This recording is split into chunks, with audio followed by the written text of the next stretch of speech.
welcome to Knowledge Gap show. Today we're interviewing the wonderful Emma Barnett. Say what's up, Emma. What's up, guys? Emma is a really good friend of mine. I've known her for over 7 years. We're on our 8th year of knowing each other at this point. And she is a badass leader and runs a huge sales organization with the internship I used to work at called Southwestern. And she's got just some incredible stories. I went to University of Kentucky as a nursing major, got into sales, probably makes way more money than she would have as a nurse, but helps and impacts a lot more people. And we're going to be talking about how she found her purpose and the story of her life and all that kind of stuff. And this is going to be a pretty fun, laid back episode with some really good nuggets. So if you want to listen to the whole thing, here we go. So Sweet. I'm excited to be here. Thanks, Joe. Tell the good people of the Knowledge Gap what you do, because we're all about like mastering purpose and your history. Just from we're going to get into your story here, but from going from nurse to sales manager, kind of weird. So like tell us a little bit about like how you grew up a little bit, UK. Give us a little background info. Yeah. Okay, cool. So I grew up in Kentucky and I have a huge family. So I have 6 older siblings and I have now 19 nieces and nephews, which is insane. Yeah. So Christmas. Could you say them all? I'm sorry, I just had to ask. You don't have to. Could you? I could. Yeah, for sure. People say that. They're like, do you know all their names? And I'm like, yes, they're my nieces and nephews. Okay. Yeah, I would just go by family. They're all really cute. So I have 13 flower girls for my wedding. That'll be like the highlight of the ceremony for sure. Very eventful. But yeah, I grew up in a huge family. My parents are awesome. And we grew up really involved in church and just sports and a lot of different things. And kind of connecting growing up to what I do now, my dad worked with Southwestern, which is the company I work with now. He worked with Southwestern for 3 summers when he was in college. He studied math. And now my dad, he started and runs a small but pretty successful aerospace engineering company up in like northern Kentucky near Cincinnati. And my whole life, I always grew up with my dad attributing just a lot of his success in business, but then also personally. I mean, my dad with a few other families helped start a church, and now there's like 3 or 4 locations and it's pretty big. So he's started a lot of successful things. And he's always attributed a lot of his success to the principles and the things, the character and the skills that he learned working with Southwestern when he was in college.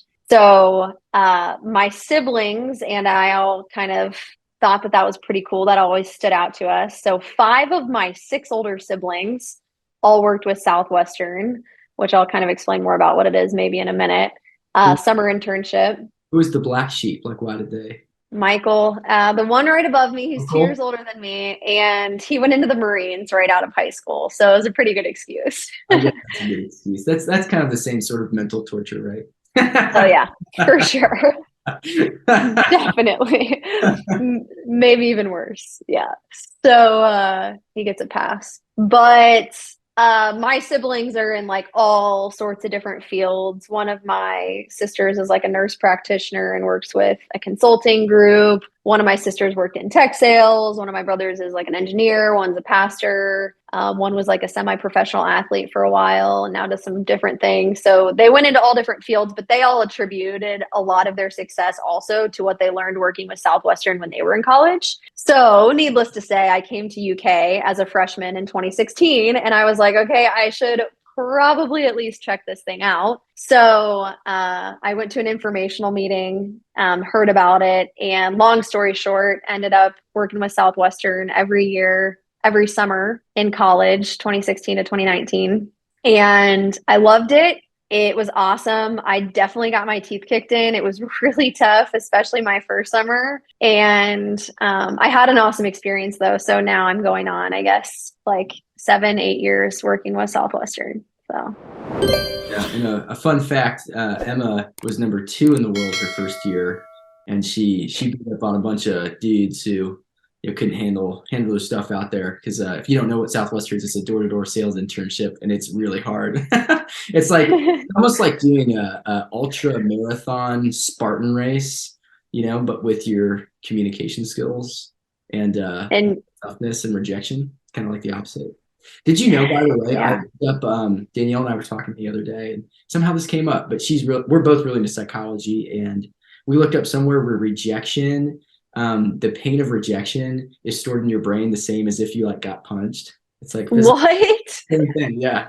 It's like same spot in your brain. It's like people are so afraid to like be rejected and they want to fit in so bad. And why selling books at the first 3 weeks are so difficult because in everyone's mind they haven't trained or mastered their mind yet to where they understand what is real pain and what is sort of like, emotionally kind of in their head pain. But yeah, that's why the rejection's so tough the first few weeks. It's stored just like getting hit. Isn't that crazy? That's crazy. I think that's one of the coolest things that I've been able to learn from Southwestern is like people tend just human nature. We hate rejection. And so when you put yourself into something where you're inevitably going to fail over and over and over again, it kind of makes you rejection proof.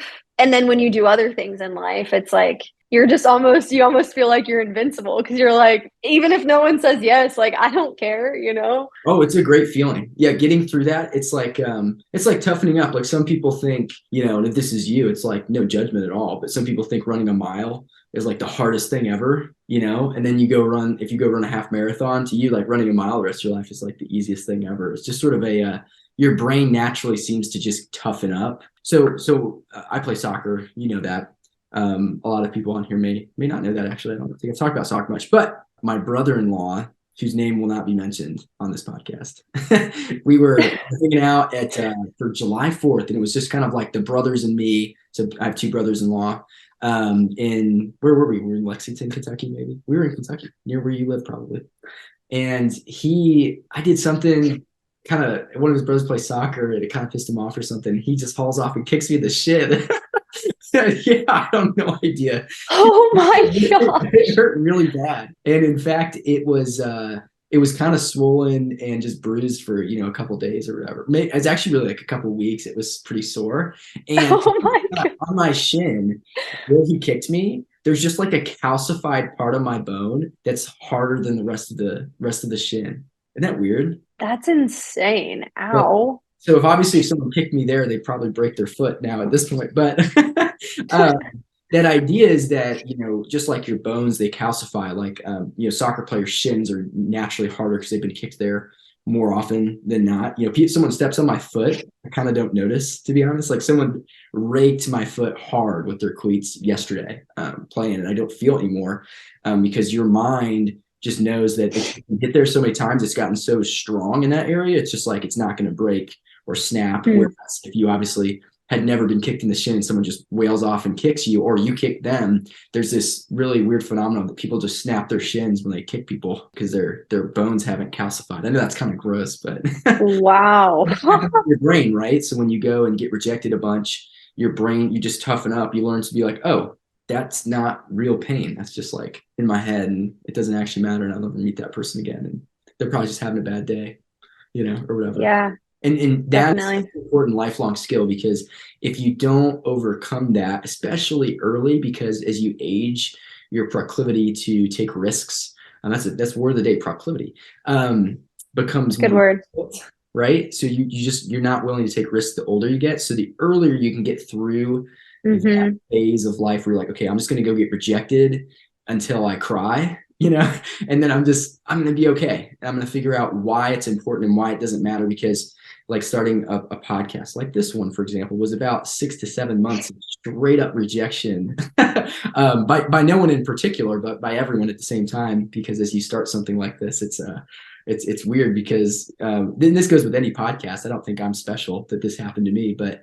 the first 10 episodes, it's like you'll have people watch and listen, and then no one listens for a long time because they just did it because they were your friend, until you master, your purpose of your podcast, which is just so happens to be, this is a young person's guide to mastering their purpose now, right? And then they start to get excited Yeah. about the mission, right? And there's everything like that. There's always this learning curve that you go through where the beginning's really hard. So yes, I agree. And Southwestern's perfect for that. And I'll put a link in the description too if you're interested in talking to Emma. If you're anywhere in Kentucky, where do you recruit at? I recruited in Lexington at UK, but kind of all over Kentucky. I'm working with a student from Western Kentucky, and then I a little bit in Nashville and kind of in Florida too, sort of all over.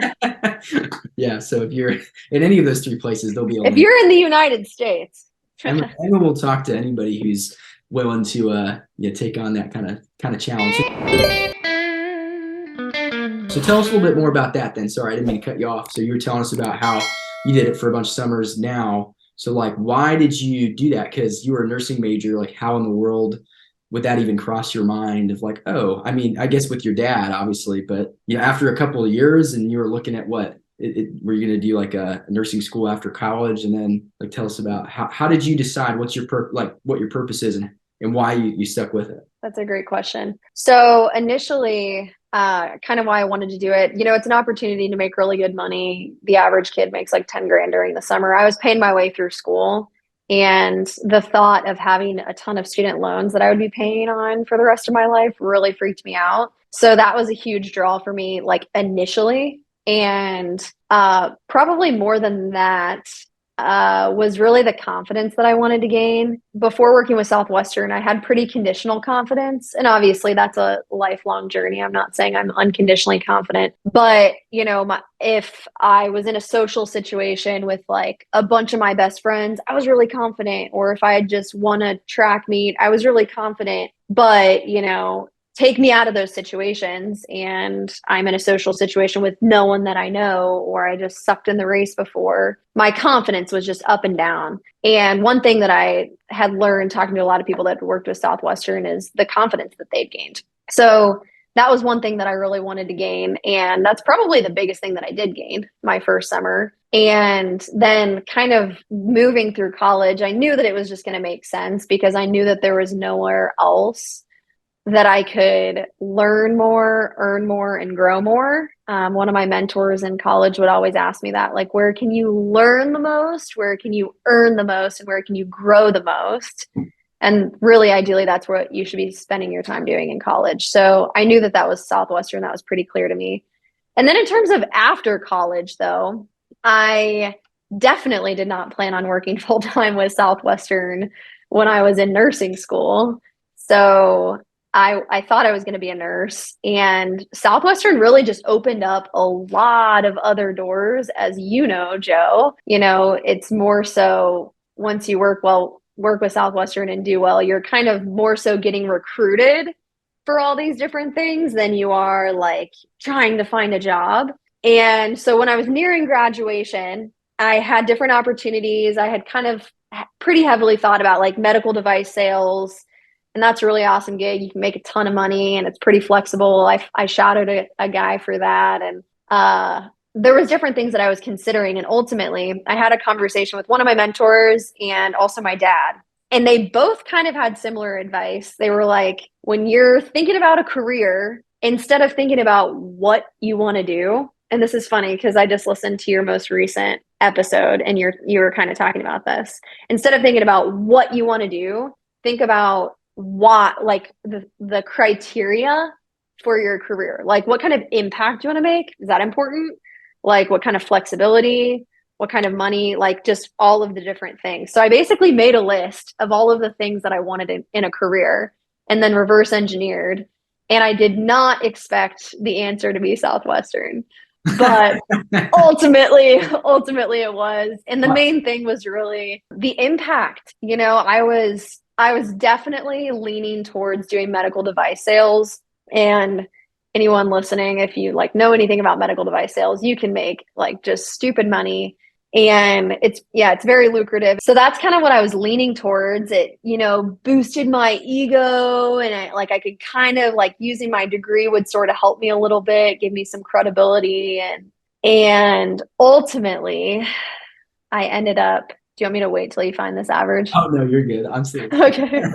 Okay. I said somewhere between 136 and 180 is pretty average with commission and annual salary. Okay. Salary's like 80K, and then plus like double that usually for total station 160 to 180, somewhere in that range. The friends, those are friends that I have that are doing it are making way more than that.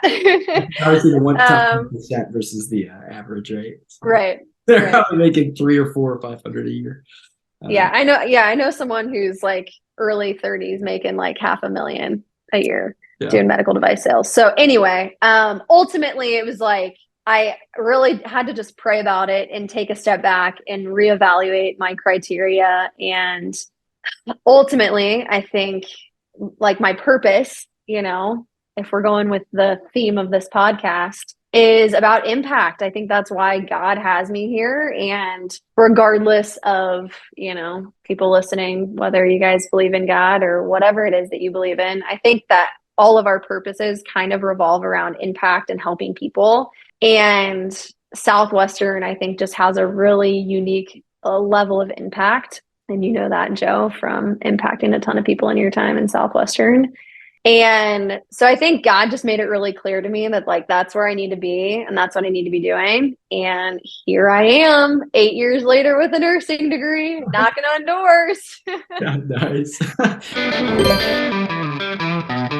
So you said, and this is curious to me, and I think this would be interesting to others too, but you're talking about like you really didn't think it was going to be Southwestern. Why did you think that? Like what did you think it was going to be, Well, I think I kind of wanted it to be like medical device sales because I think it was going to be a little bit more comfortable probably, and I was going to be probably making more money. And there was a lot of other things that I could be doing that I would be making easier money. Anyway, I think, I don't know if I wanted it to be Southwestern, I guess, is the answer. And when I reevaluated my priorities with impact from maybe 3 or 4 on the list to probably number 1, I think that's where it kind of shifted. Well, how did you make that switch? Because I don't think every single person thinks that impact is the most important thing for them. And I think that's important because there was a comment on my show the other day, and someone says, I literally hate my job. And I decided to go and sacrifice to make more money, but I hate my job. And we were playing soccer yesterday, and someone was asking me about what I did, and I was telling them about what I do. And they were telling me, it's like, I hate my financial advising job, but I make more money than I used to. So impact, though, it may not be the number 1. So how did it switch to the number 1 for you?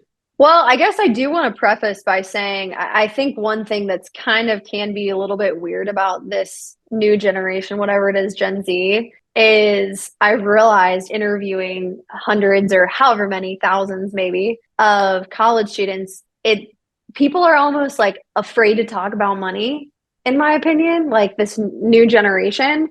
And I think that's kind of weird because money is important, right? Like I think that money is definitely top 5 and it should be. But where I had to reevaluate my priorities was probably being like number 1 to number, I don't know, 2 or 3 or 4 or something. And I think one thing that forms my worldview a lot is my faith. And, when money is the main priority, I think that there's a misalignment there for me because I think that has a lot to do with pride and, why you want a lot of money. I think you might need to check the motive there. But when it's impact and then money, I think when I'm laying on my deathbed, I'm not going to take my money with me. So I want to have impacted as many people as I can, and actually made a difference because at the end of the day, no one cares how much money you make. And hopefully I'm always going to be making good money. I don't think I'll ever be struggling, Lord willing. But yeah, ultimately, I don't know if I'm answering that question well, but yeah, no, that's good. That's good, right? I think You're thinking long term. yeah. And it's hard. It's like tough to reevaluate that because it does feel really good to have your ego stroked. And it feels really good to be making a ton of money and being the best at something and getting a lot of recognition. And all of those things are great. And that's not who I want to be, So who do you want to be? It's a great question. This is like exactly the podcast that I was just listening to before this, your latest episode about like when you're on your deathbed, what do you want your son to be saying about you, right? So yeah, I think I want to be known as someone who is again, my faith is probably the most important thing to me. So I want to be someone who's faithful and who loves Jesus and others really well. I want to be humble and patient and kind and hardworking, integrous, think it just comes down to a lot of those principles to me. Yeah, I think that's great too, because it's just with how people get their information nowadays, social media being ridiculously large amount of what people do, they're getting a 90 or 60-second clip 100 times a day of all these different things, and the amount of time people spend on their phones is 4 to 6 hours a day.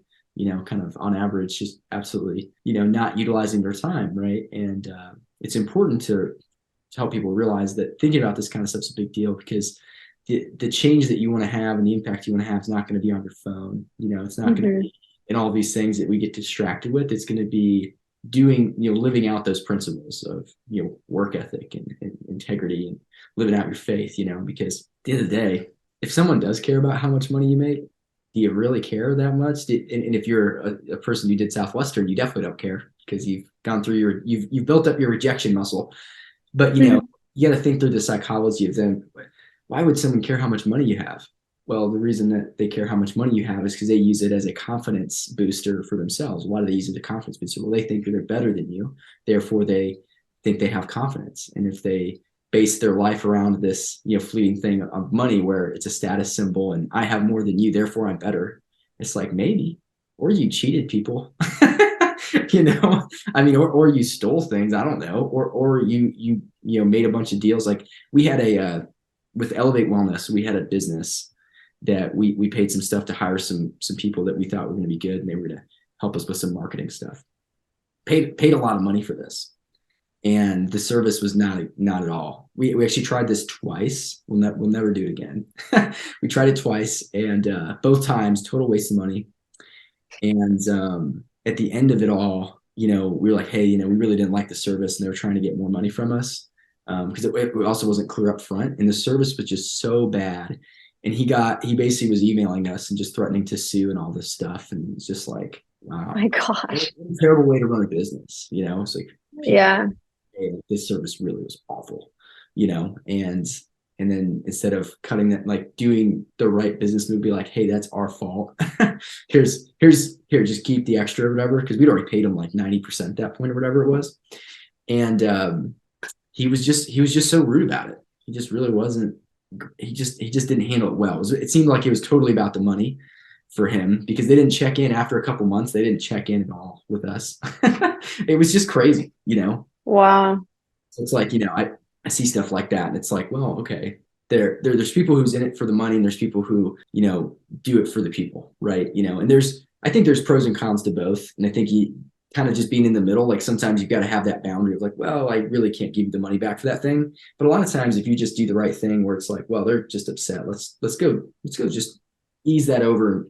People talk about that kind of stuff, for example. right, And that long-term, play is like Amazon will just return your stuff that you don't even have to have a real reason. Just as long as you return it, they're fine. right, People keep coming back for stuff like that. But for that guy, it was like, never going to talk to that guy probably again, because it was just such a burn, is what it felt like. It's like, and in the previous company too, before that, was just such a burn. It was just awful. They just overhype it and oversell it, and if I were to get super rich off that, I just feel like I would feel awful. It's like, I got all this yeah, ripped all these people off. That's kind of a, you look back on it, right? It's not really purposeful. So let me ask you this. So why do you think most people, because the statistics I've read online are somewhere like 85-88% of people hate their job. You're 25. yeah, 25, we're the same age. You're 25 years old, and you've had some different jobs at this point, and you've done this one. Why do you think people don't like their job? You've got friends in other places. yeah. I think ultimately it's because they're scared. Like people make decisions based off of fear instead of just making decisions regardless of fear. And I mean, I see this all the time with students that I interview. It's like they'll tell me all of their goals, and they'll tell me all the things that they want to do and the kind of person that they want to be and where they want to live. And like they'll paint the picture of what they want their life to look like. And then sometimes they'll end up going and making decisions like everyone else because that's comfortable and it's normal, right? And if you make decisions like most people, you're going to end up like most people, you know? And I think going against the grain is hard for people. And it always involves overcoming fear. And people don't want to overcome fear, you know? And for me, like as graduating with a nursing degree, you know, from a really good nursing college, like I got that question all the time, even from my parents who, you know, my dad worked with Southwestern. He knows the value. My mom says that she wouldn't have even married my dad if he wouldn't have worked with Southwestern in college. Like they understand the value of it.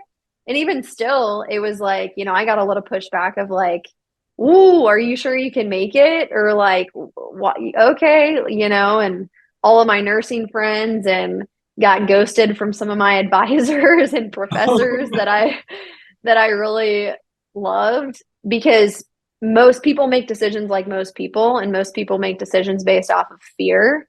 And I think that's what holds people back. And ultimately, you know, if you're making good money in a job, it's like I would be a nurse right now making good money, and I probably would hate my job right now. But I decided to face some fear, you know, which isn't comfortable. And now I love my job. And, you know, I think it's always about taking a risk, and people, it's uncomfortable. Absolutely. And I think it's important to, I think actually everyone makes decisions based off of fear. There's just few people who trust themselves enough, who believe in themselves enough to do something courageous. I agree. It's very difficult to do what maybe people don't think is even possible. It's like some things that you want to do in your life may seem impossible to others. And so all of those people are going to push back hard on what you want to do. And I think that's really important to understand and understand that muscle connection with rejection, right? Of like, that feels like legit pain. It's like pretty normal to be afraid of pain. That's a self-defense mechanism that your brain has so you don't die, right? So it just, your brain is working against you in the professional, you know, realm of things, and the actual making big decisions, making things happen. Your brain is made to preserve you so you don't die. So it's going to do everything it can, right? And so we come up with these crazy, which is really normal, crazy thoughts of worst case scenario, and then we make decisions based off them. And that's what I saw when I was recruiting with Southwestern all the time. Is all the kids would, it's like they would do good. I know they would do good. I have done the thing, and they don't think they would do good. And that is the greatest reason why anyone should go do that job. Because if you don't think you could, and you actually just gave it your all, and you proved yourself that you could, your belief barriers just explode. You're like, wow, I can do stuff. I remember after my first summer, I dabbled with guitar and singing, and somebody made me basically sing, and I like didn't want to, and it took like 30 minutes for them to get me to sing some stupid song, and I sounded awful. But with my first summer, I was like, well, that wasn't that bad, you know. This person now still talks to me, so. And I went and took vocal lessons because I was like, you know what, I could learn how to do that. It's something I want to do. Why would I allow anyone else's opinion of how I sound make me not do that? And I sing all the time. 2 guitars over there and a piano, and this mic actually I bought for singing and recording, which is why I have it. That's awesome. Yeah, I think that's an important point, is like, even people who are, however you define success, even people that are really successful or that have faced a ton of fear in their lives, like everyone has that like pit feeling, you know, when they're about to do something scary. Sometimes I think we can isolate ourselves and feel like we're the only ones that feel that, when really everyone does. It's just like you said, having courage to overcome it and to just go through it anyway, because that's where you grow. Once you realize everyone's just lying and putting on a facade of like, I'm not scared, and you can just press the BS button and be like, yeah, you probably are, you know. Everyone look cool because they think it looks cool. This is the funniest dichotomy, or not dichotomy. What's the paradox? I don't know what the right word is right here. Maybe it'll come to me. But this is the funniest phenomenon. Maybe it's phenomenon that happens, right? Everybody lies about how they actually feel because they think it looks cool, and everyone who sees that, you know, they're doing the exact same thing to all try to look cool. But how many people do you know, and the closest friends that you have are the people who don't do that? Right. Isn't that weird? Right. Funny how we trick ourselves, right? With that little piece of the brain that thinks rejection is physical pain, which of course it's not. And it causes us to do stuff like this. And that's why you need to conquer your mind. If you master your purpose and you know why you're doing stuff, you will conquer your mind in order to go get it. And, those things I think are kind of one and the same, that you have to rock together. And Southwestern teaches you all that kind of stuff. That's why I learned a lot of the stuff that we chat about on the podcast. It's literally from doing that. So y'all should check out that internship if you haven't yet. And with all this kind of stuff that we're talking about, like, what are your thoughts on, fear and rejection, how it relates to how you make decisions? Have this ever happened to you before? So we just started Discord, so we'll put that link in the description too, but you guys should come and ask questions. I'm on Discord. I'll answer those questions once per day. Those are pretty cool. That's a resource for anybody. I'll even have like motivational resources on there and videos and awesome book ideas that you should read if you're a young person trying to figure out what the heck your purpose is and what you're trying to do. That's gonna be a cool community where you can maybe talk to people like Emma, because Emma, I'm sure, will be on the Discord at some point. You can reach out to all these people who want to be around this community of young people trying to figure things out. So we're going to have you back on. We're running out of time. We try to keep these decently short so everyone can actually listen to the entire thing, get a lot out of it. But I appreciate you a lot. And again, if you are somebody who wants to go maximize a summer, go challenge yourself doing a crazy internship that will literally change your life, check out Southwestern. And if you want to ask questions and get some resources on Discord, that is a really cool thing. That link's in the description. So check that out. I would love to hear about topics for podcast ideas, watch clips or things that we could put in there, put on the podcast, from stuff that you guys are interested in or want to hear our thoughts on. So thanks so much. Sweet. Thanks, Joe. This is fun.